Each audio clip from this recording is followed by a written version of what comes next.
C'est un camp bien loin des regards, dans un terrain vague de la banlieue de Rome, sur un parking abandonné, une étape pour des milliers de migrants dans leur voyage vers le nord de l'Europe.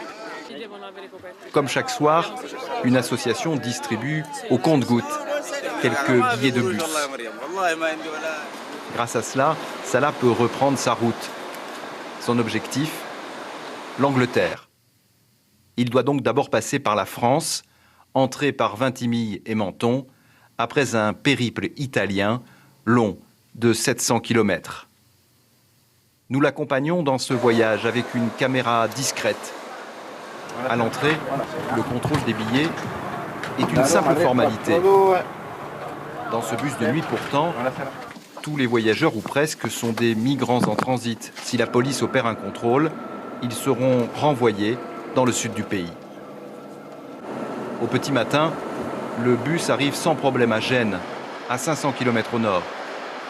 Les clandestins montent alors dans un train, direction la frontière française. Cette fois, ils n'ont même pas de billets. Ils ne seront pourtant pas contrôlés. Comme si les autorités italiennes souhaitaient faciliter le périple de ces voyageurs encombrants. À peine 12 heures après leur départ de Rome, les voici déjà à Vintimille, à un jet de pierre de la France. Partout dans les rues, dans les parcs, ils sont des centaines venus du sud de la péninsule. Salah rencontre deux autres Soudanais. Par 3 fois, ils ont réussi à aller jusqu'à Nice. Par 3 fois, les policiers français les ont expulsés vers l'Italie. Avant de venir en Europe, je ne savais pas que ce serait aussi dur. Si j'avais su, je ne serais jamais parti.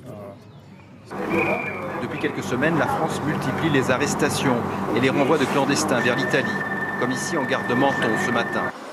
Pour des milliers de migrants, Vintimille est donc devenue une ville piège qui marque pour eux la fin du voyage.